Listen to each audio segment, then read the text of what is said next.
Good morning. This is our Friday Fuel for today. I am so delighted to introduce someone who has been with one of the companies near and dear to my heart, with Baird & Warner, for 18 years now. This is Coleen Grenier, also with one of the managers. I'm just going to give a shout out to Bill Caduto because he's one of my favorite guys. I've known Bill for over 20 years now. This stuff is starting to age me, guys. It's really just starting to age me.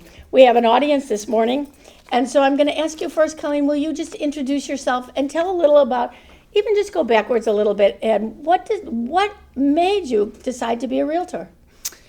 Let's see, go back. 2004, when I had 3 little ones. And you told me they were triplets. Yes, I have 2 boys and a girl that are graduated from college now, working, don't live at home, so we are empty nesters. One's in Ohio, one's in California, one's in Illinois. But yeah, we transferred out here to Chicago back in 1989 when my husband got a job transfer out here. Where were you from? New York. New York, okay. New York. So always in the corporate world, always in design, always in marketing and merchandising and sales. And I continued to do that in Chicago when I came out here. Then kids came along, life changes. I stayed at home for a while, stay-at-home mom. But when you have 3 kids too, you still have to get back to work and earn an income. And somebody said to me many, many years ago that I should try to get into real estate because I love design and I like sales and it's a bigger market, yada, yada, yada. So I did in 2004. That's what I did. I took a class. I said I'm going to try it.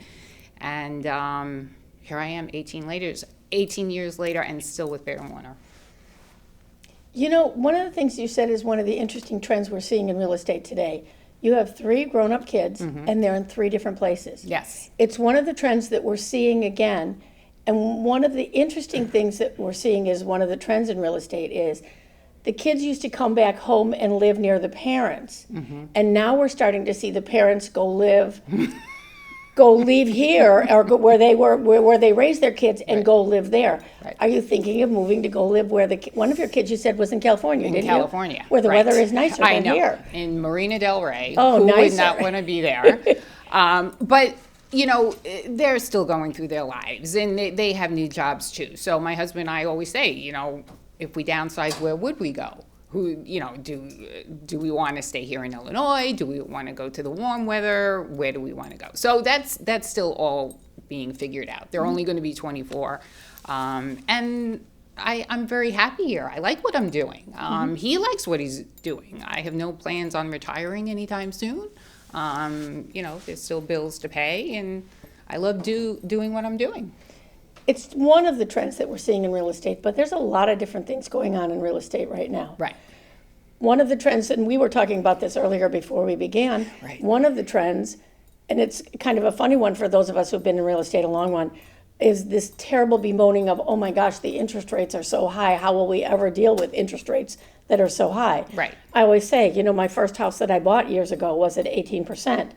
This doesn't seem so high to me, and most people who are even in their 40s and 50s, have purchased homes that are certainly where 6 or 7% seems unpleasant, but it isn't unusual. People bought houses at that age.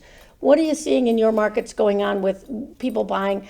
Is it really the interest rates that are holding people back, do you think? That's only one thing that they're talking about. And yes, when I first bought my first home out in Buffalo Grove, which was a townhome, I think we were paying 13 or 14%. And, my husband would say, I don't know if we could do this. I don't know if we could do this. And I was like, we can do this. We can do this.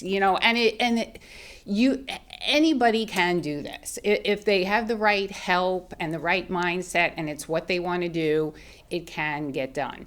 It is the market. The market's always changing. And, 7%, yes, it's high, but it's only high if you compare it to where it was at 2.5% and 3.5% and 4%.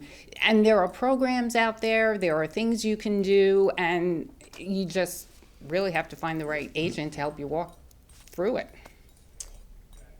You've been doing this a long time. Yeah. What are the things you're doing to keep yourself fresh and successful?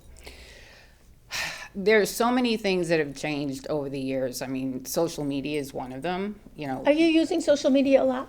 I do use it as a tool, not my only tool, because,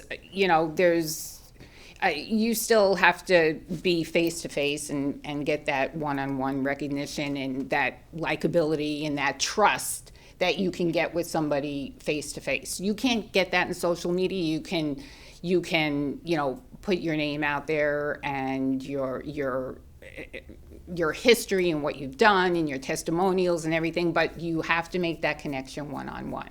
So I do use social media to show myself out there and let people know I'm here to help and I'm the right agent for them. Years ago, we didn't have that. It was more picking up the phone or doing open houses all the time. But now, people can have a conversation on social media. They can look at your number and call you from social media, Instagram and Facebook, and they'll call you and say, "Oh, I saw you post about this," or "I see you doing an open house in this neighborhood on Sunday. I'm going to come by." So it's another connection, not the only connection. So what else are you doing besides social media?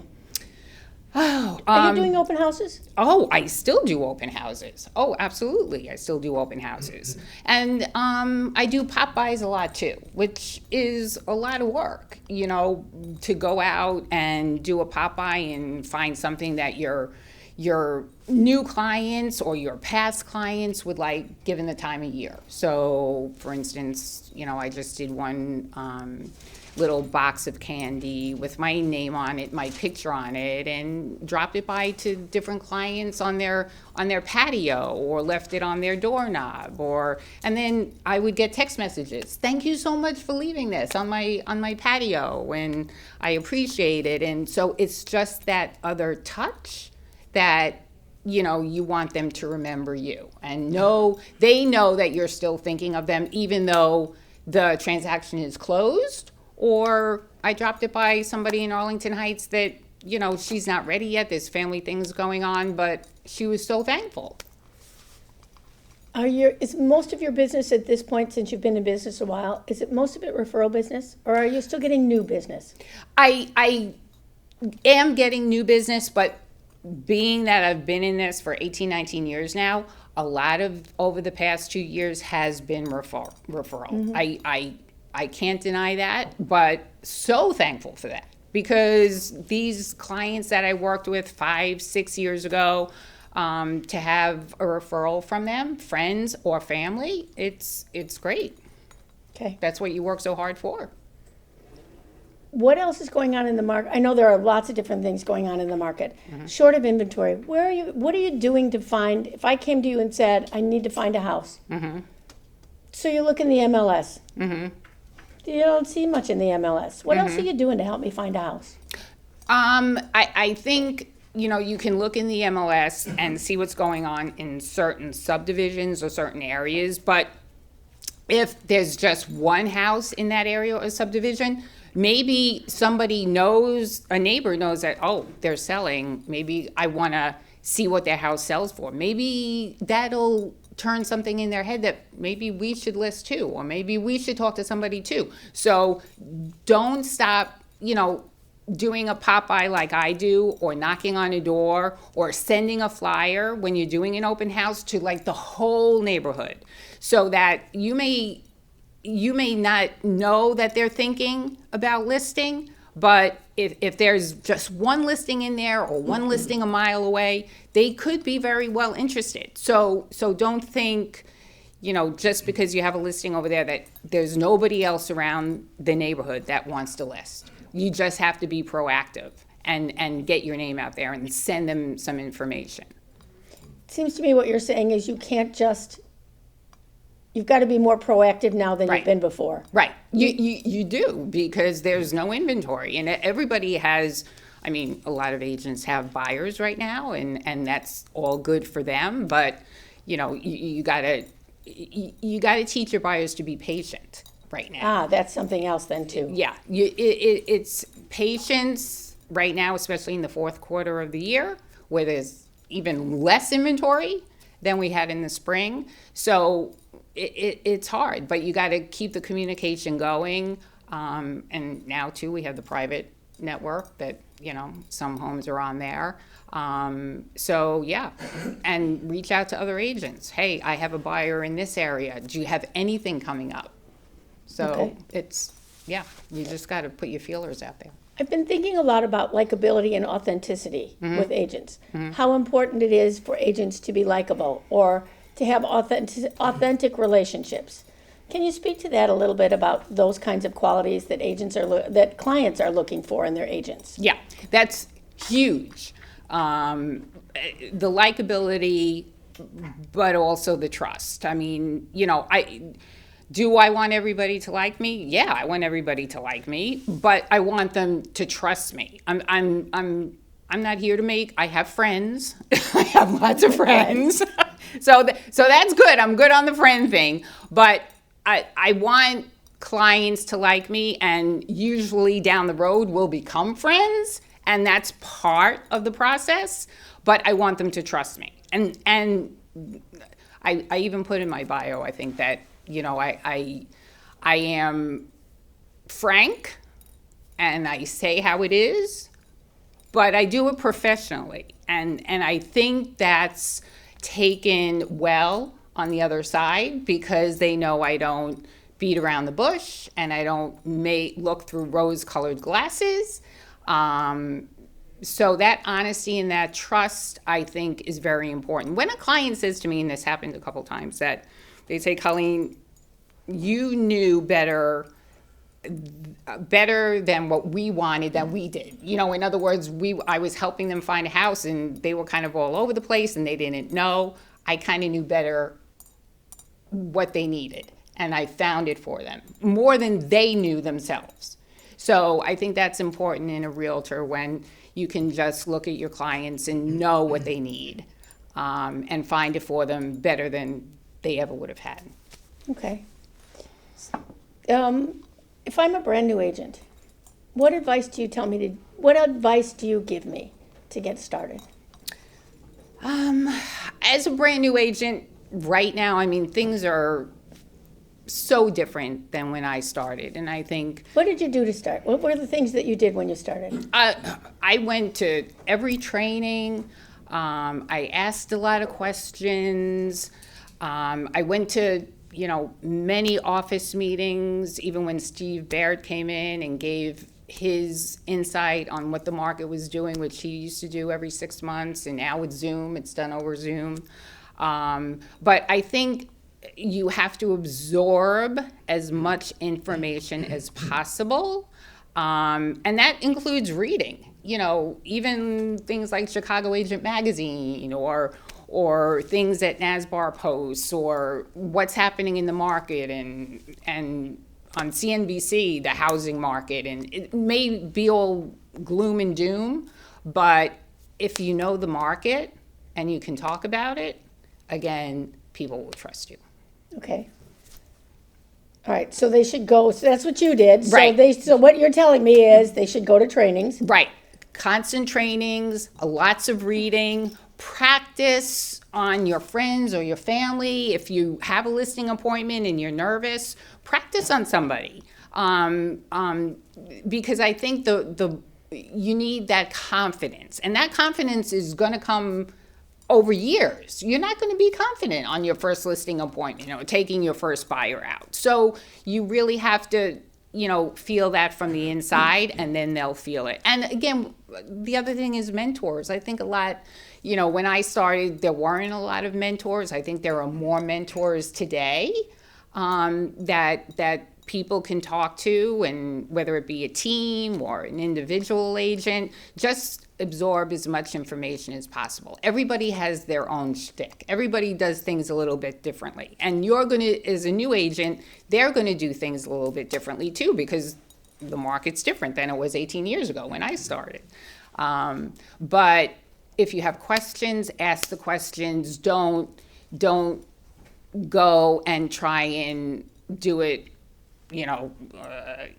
because you're going to get caught. Don't do it by the seat of your pants. They're going to know if you don't know what you're talking about. So ask questions, get the answers, and the confidence and experience will come. Okay, I like that. Get the answers and find them. I think mentors are still hard to come by, quite honestly. And one of the things I think that is missing because people don't go to the office as much. Right. I call it on-the-job training. You know, I used to learn a lot because I sat next to you. So I heard you deal with a bad client or a difficult client, and I at least heard your side of the conversation. Right. So I heard how to answer a client who was being difficult without even knowing it. Right. And kind of absorb some of that. I learned, hang on one till after the end. I learned when I would go to Brokers Open. Do you still do They're Brokers Open? coming back. They Okay. are definitely coming back. Just like open houses are coming back. But I did Brokers Opens Tuesday consistently all the time, and all my listings would have a Brokers Open every Tuesday. With the pandemic and everything that happened, everything kind of fell off by the waistline. So it's coming back. Things are coming back. So, and that's where a lot of agents did talk to each other when they were Brokers Open. We had the food, and we would sit down and we would have lunch at the Brokers Open. But even though, yes, I think it's very important to go back into the office. If it's not every day, try and get back in there, because you do hear other agents talk. If there's just one or two in there, or that's the best time to have a mentor, is have a conversation with one agent in the office. Years ago, there would be a whole bunch of agents in the office. So now you could really get that one-on-one time if you have a question, and there's only one or two agents in the office. Why not take advantage of it? I find agents are usually pretty, unless they are really busy, they're pretty willing to chat and share. They're pretty willing to share. Yes, I agree. What do you see for the future? What do you see for the future, the market in the future? Are you positive or negative? I am positive. You have to be positive. I mean, this business has been around a long time. I don't think it's going anywhere. It's still a relationship business. You're still helping people, and they want that forever home. There's nothing like, having that family or that couple walk in the front door and just their eyes light up, and they're just like, they look around, they go, oh my gosh, I think this is it. That's huge. I mean, that's huge when you see that. And then, you just, me as an agent, of course, I always have to point out the negatives, and let them not get too excited too fast. But yeah, I think, that feeling and those things that buyers want is not going to change. I mean, that's going to be here to stay. And that's where we as agents are so important, because we want them to make the right decision. And there's a lot involved. And there's more involved now. More things that are going to have to sign, more value you're going to have to present. But, this business is not going anywhere, and I love it. Thank you so much. Coleen, I'm going to thank you for coming today. You did a lovely interview and told people lovely things about the business. The views and opinions expressed by this presenter are theirs. They may not reflect the views of North Shore-Barrington Association of Realtors.